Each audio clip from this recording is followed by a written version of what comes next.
తెలంగాణ రాష్ట్ర రాజకీయాలలో ఒక పెను మార్పును తీసుకొచ్చినటువంటి భారతీయ జనతా పార్టీ రాష్ట్ర అధ్యక్షులు ప్రజా సంగ్రామ యాత్ర పేరుతోనే నిర్వహిస్తున్నటువంటి పాదయాత్ర 5వ విడత కార్యక్రమాన్ని ఖరారు చేశాము. ఇప్పటికే డేట్ ప్రకటించున్నాము. పూర్తి వివరాలను ఈ యొక్క మీడియా సమావేశంలో వెల్లడిస్తున్నాము. ఈ యొక్క 5వ విడత ప్రజా సంగ్రామ యాత్ర అక్టోబర్ మాసంలో నిర్వహించాల్సి ఉండే మునుగోడు ఉప ఎన్నిక షెడ్యూల్ వచ్చినటువంటి కారణంగా వాయిదా వేసుకోవడం జరిగింది. తేదీలో మాత్రమే మార్పు ఉంది, కానీ 5వ విడత ఎక్కడి నుంచి అయితే మేము ప్లాన్ చేసినామో అదే ప్లేస్ నుంచి బైన్సా నుంచి ఈ యొక్క 5వ విడత పాదయాత్రను నిర్వహిస్తున్నాం. 20 రోజుల పాటు 28 నవంబరు 2022 ప్రారంభోత్సవం జరుగుతుంది బైన్సా పట్టణంలో. 17 డిసెంబర్ 2022 రోజు కరీంనగర్ జిల్లా కేంద్రంలో ముగుస్తుంది. 20 రోజుల పాటు 222 కిలోమీటర్ల దూరం 4 జిల్లాలలో 8 అసెంబ్లీ నియోజకవర్గాలలో 3 పార్లమెంటు నియోజకవర్గాలలో ఈ పాదయాత్ర జరుగుతుంది. 28వ తేదీ రోజు ఆదిలాబాద్ జిల్లా పేద ప్రజల యొక్క ఆరాధ్య దైవం మరి ఆడెల్లి పోచమ్మ దేవాలయంలో పూజలు నిర్వహించుకొని బైన్సాకు చేరుకుంటాం. బైన్సా నుంచి ఈ పాదయాత్ర ప్రారంభమవుతుంది. అయితే 27వ తేదీ రాత్రికే రాష్ట్ర అధ్యక్షులు నిర్మల్ టౌన్కు చేరుకుంటారు. నిర్మల్లో 27వ తేదీ బస చేసి ఉదయం బయలుదేరి అడెల్లి పోచమ్మ దేవాలయానికి చేరుకుంటాం. అక్కడి నుంచి బైన్సాకు చేరుకొని వాహనాలలో బహిరంగ సభలో నాయకుల యొక్క ప్రసంగాల తర్వాత ఈ యొక్క యాత్ర ప్రారంభమవుతుంది. మొదటి రోజు 6.7 కిలోమీటర్ల దూరం నడుస్తాం. అదేవిధంగా ఈ యొక్క ప్రారంభోత్సవానికి ముఖ్య అతిథిగా మాజీ ముఖ్యమంత్రి, ప్రస్తుత ఉప ముఖ్యమంత్రి, మహారాష్ట్ర ఉప ముఖ్యమంత్రి దేవేంద్ర ఫడ్నవీస్ గారి కార్యక్రమం కూడా ఇప్పుడే ఖరారైంది. అందుకోసమే ఈ యొక్క విలేకరుల సమావేశం కన్ఫర్మేషన్ గురించి కొంత ఆలస్యం జరిగింది. ఇప్పుడే వారి యొక్క ఉప ముఖ్యమంత్రి కార్యాలయం నుంచి అధికారికంగా సమాచారం వెలువడ్డది. 28వ తేదీ రోజు ముఖ్య అతిథిగా దేవేంద్ర ఫడ్నవీస్ గారు పాల్గొనబోతున్నారు. ఈ యొక్క యాత్ర ఏదైతుందో 5వ విడత యాత్ర గడిచిన 4 విడతల యాత్ర కన్నా కనీ విని ఎరుగని రీతిలో ఈ యొక్క 5వ విడత యాత్ర జరుగుతుందనేటటువంటి విశ్వాసం మాకున్నది. మొదటి నుంచి కూడా ఈ యొక్క ప్రజా సంగ్రామ యాత్ర ఒక విడతను మించి ఇంకొక విడతలో స్పందన ప్రజల వైపుకెళ్ళి వస్తున్న సంగతి మీ అందరికీ కూడా తెలుసు. ఇప్పుడు 5వ విడత ఏదైతుందో చాలా బలంగా ఉన్నటువంటి ప్రాంతం భారతీయ జనతా పార్టీకి. ఈ పార్లమెంటు నియోజకవర్గాలలో కూడా మేము ఇప్పటికే విజయం సాధించున్నాం. ఇంకా ఇప్పటికి ఇంకా బలంగా తయారైనాయి. ఈ యొక్క ముదోల్ నియోజకవర్గం, అదేవిధంగా నిర్మల్, ఖానాపూర్, కోరుట్ల, వేములవాడ, జగిత్యాల, చొప్పదండి, కరీంనగర్ ఈ 8 శాసనసభ నియోజకవర్గాలలో మరి అనూహ్యమైనటువంటి స్పందన ఈ యొక్క యాత్రకు లభిస్తుందనేటటువంటి నమ్మకం పూర్తి స్థాయిలో మాకున్నది.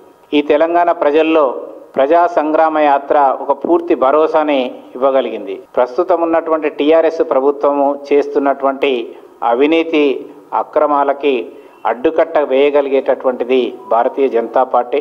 ఈ యొక్క ప్రభుత్వం ఎన్నికల సందర్భంగా ఎన్నికల అనంతరం ఇచ్చినటువంటి హామీలు అమలు చేయటంలో మరి పూర్తిగా వైఫల్యమైంది. ఈ తెలంగాణ రాష్ట్రంలో అనేక మంది ఈరోజు ఇబ్బందులు ఎదుర్కొంటున్నారు. ఏ ఒక్క వర్గం కూడా ఈ ప్రభుత్వం యొక్క విధానాల పట్ల, ఈ ప్రభుత్వం యొక్క పాలన పట్ల సంతృప్తికరంగా లేరు. మాటల గారడితోనే కాలం వెళ్ళబుచ్చుతున్నది. హామీలకే పరిమితమైన తప్ప అమలుకు నోచుకోవటం లేదు. కాబట్టి ఈ ప్రభుత్వాన్ని నిలదీయడానికి భారతీయ జనతా పార్టీ సరైనటువంటి పార్టీ అని ప్రజలలో పూర్తి నమ్మకం ఉన్నది. ఈరోజు 4 ప్రజా సంగ్రామ యాత్రలో మా రాష్ట్ర అధ్యక్షుల వారు లేవనెత్తినటువంటి అనేక అంశాలకి ఈ తెలంగాణ రాష్ట్ర ప్రభుత్వము విధిలేని పరిస్థితులలో మరి తమ యొక్క నిర్ణయాన్ని ప్రకటించినటువంటివి కూడా మనం గతంలో చూసున్నాం. ఉద్యోగ నియామకాలు చేపడతానని చెప్పేసి ఉద్యోగ నియామకాలు యొక్క సంఖ్యను ప్రకటించింది. మేము మొదట చెప్పినాం ఈ యొక్క ప్రజా సంగ్రామ యాత్ర మరి మిలియన్ మార్చిని ప్రకటించిన తర్వాత విధిలేని పరిస్థితుల్లో మరి 80,000 ఉద్యోగాలను భర్తీ చేస్తామని చెప్పేసి ప్రకటించారు. కానీ మేము చెప్పినట్టుగానే కేవలం ప్రకటనలకే పరిమితం కావద్దు, చివరికి అపాయింట్మెంట్స్ ఆర్డర్లు ఇచ్చేంత వరకు కూడా మేము వేటాడుతామని చెప్పినాం. ప్రభుత్వం ప్రకటించింది కానీ చివరికి ఇంకా జాప్యం కొనసాగుతూనే ఉంది. అదేవిధంగా 3వ విడత యాదవ సోదరులకు మరి గొర్రెల పంపిణీ విషయం ఏదైతుందో అది కూడా డీడీలు చెల్లించిన తర్వాత కూడా పెండింగ్లో పెట్టినాయి. మరి మొన్న ఈ యొక్క ఉప ఎన్నిక సందర్భంగా 3వ విడత మరి మునుగోడు నియోజకవర్గంలో ఇచ్చినటువంటిది కూడా చూసినాం. ఈ రకంగా ప్రభుత్వము ఈ ప్రజా సంగ్రామ యాత్ర ద్వారా అనేక అంశాలను లేవనెత్తుతున్నది అనేటటువంటి ఒక భయంతోని, ఒక ఆందోళనతోని ప్రజలలో ఎక్కడ మేము వెనకబడిపోతామో, ప్రజలలో ఎక్కడ మనను దోషులుగా నిలబెడతారు అనేటటువంటి భయంతోనే నిర్ణయాలు అయితే ప్రకటిస్తుంది. కానీ ఆ నిర్ణయాలను పూర్తి స్థాయిలో అమలు చేయటం లేదు. అమలయ్యేంత వరకు కూడా మేము పోరాడతాం, ఈ ప్రభుత్వం పైన యుద్ధం ప్రకటిస్తాం. కాబట్టి ఈ యొక్క 5వ విడత ప్రజా సంగ్రామ యాత్ర అనేక సమస్యల్ని తెలుసుకోవడానికి, ముఖ్యంగా ఈ 8 శాసనసభ నియోజకవర్గాలలో ప్రజలు ఎదుర్కొంటున్నటువంటి పోడు భూముల సమస్య కావచ్చు, అదేవిధంగా రైతులకు ఇచ్చినటువంటి రుణమాఫీ అమలు విషయం కావచ్చు, మరి ఉద్యోగ నియామకాల యొక్క ప్రక్రియను వేగవంతం చేయడానికి ఈ యొక్క ప్రభుత్వాన్ని నిలదీయటం కావచ్చు, మరి ఉద్యోగాలు వచ్చేంత వరకు కూడా నిరుద్యోగ భృతిని ఇస్తామన్నటువంటి హామీల విషయంలో కూడా ప్రభుత్వానిపైన ఒత్తిడి తీసుకొస్తాం. ఈ రకంగా మరి ఏదైతే ఎన్నికల సందర్భంగా దళిత బంధు కావచ్చు, చేనేత బంధు కావచ్చు, గిరిజన బంధు కావచ్చు, చేనేత బీమా కావచ్చు, ఇవన్నీ ఏవైతే ప్రకటించారో వాటి యొక్క అమలు కోసము ప్రభుత్వం పైన ఈ యొక్క ప్రజా సంగ్రామ యాత్ర ద్వారా మేము ఒత్తిడి తీసుకొస్తాం. తప్పనిసరిగా ఈ యొక్క ప్రజా సంగ్రామ యాత్ర మరి పూర్తి స్థాయిలో విజయవంతం అవుతుంది. ఈ యొక్క యాత్ర సందర్భంగానే ప్రతి అసెంబ్లీ నియోజకవర్గంలో పెద్ద బహిరంగ సభలు కూడా 8 నిర్వహించడానికి మేము యోజన చేసినాం.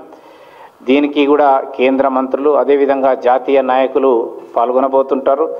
మరి ఈ యొక్క ముగింపు సభను కూడా మా రాష్ట్ర అధ్యక్షుని యొక్క పార్లమెంటు నియోజకవర్గం కరీంనగర్ జిల్లా కేంద్రం కాబట్టి దీనికి కూడా మరి జాతీయ నాయకుల్ని ఆహ్వానిస్తున్నాం. ఇంకా కన్ఫర్మేషన్ రావాల్సింది. పెద్ద ఎత్తున SRR కాలేజీ మైదానంలో ఈ యొక్క ముగింపు సభను ఏర్పాటు చేస్తాం. ఈ యొక్క రూట్ విషయంలో ఇప్పటికే నిన్న నేను వీరేందర్ గౌడ్ గారు నిర్మల్ జిల్లాకు వెళ్ళి అక్కడ బైన్సా మరి మీటింగ్ జరగాల్సినటువంటి స్థలాన్ని పరిశీలించినాం, దాన్ని ఖరారు చేశాం. పట్టణం చివరిలో ఉన్నటువంటి వై జంక్షన్ దగ్గర ఈ యొక్క మీటింగ్ను నిర్వహిస్తున్నాం. మరి నిన్న ఎస్పీని కూడా ప్రవీణ్ కుమార్ గారిని కలిసి అనుమతి కోసం దరఖాస్తు చేసినాం. వారు మౌఖికంగా అనుమతిని మరి వారు ఇవ్వడం జరిగింది. మరి బైన్సా పట్టణంలో కూడా మరి ఆ రోజు గొప్ప ప్రదర్శన ఉంటుంది. బహిరంగ సభ తర్వాత బైన్సా పట్టణం గుండా పాదయాత్ర వెళ్తుంది. దాని తర్వాత నిర్మల్ పట్టణంలో కూడా అక్కడ కూడా బహిరంగ సభ జరిగేటటువంటి స్థలాన్ని కూడా నిన్న ఎంపిక చేశాం. ఖానాపూర్లో కూడా పెద్ద ఎత్తున సభ జరపడానికి అక్కడ కూడా నిర్ణయం చేసినాం. ఈ రకంగా కని విని ఎరగని రీతిలో మరి బండి సంజయ్ కుమార్ గారి పాదయాత్ర ప్రజా సంగ్రామ యాత్ర 5వ విడత మరి విజయవంతం అవుతుందనేటటువంటి పూర్తి విశ్వాసం ఉన్నది. దీనికి మరి ఈ యొక్క ప్రారంభోత్సవ కార్యక్రమంలో కేంద్ర మంత్రివర్యులు మన రాష్ట్రం నుంచి ప్రాతినిధ్యం వహిస్తున్నటువంటి కిషన్ రెడ్డి గారు, అదేవిధంగా ఓబీసీ మోర్చా జాతీయ అధ్యక్షులు, పార్లమెంటు బోర్డు మెంబరు, రాజ్యసభ సభ్యులు డాక్టర్ లక్ష్మణ్ గారు, జాతీయ ఉపాధ్యక్షురాలు డికే అరుణ గారు, జాతీయ కార్యవర్గ సభ్యులు ఈటెల రాజేందర్ గారు, శాసనసభ్యులు, మిగతా జాతీయ కార్యవర్గ సభ్యులు అందరూ కూడా ఈ యొక్క కార్యక్రమంలో పాల్గొనబోతూ ఉన్నారు. మరి ఈ యొక్క ఈ సందర్భంగా మేము ఒక పోస్టర్ని తయారు చేసినాం, దాన్ని ఈ సందర్భంగా విడుదల చేస్తాం.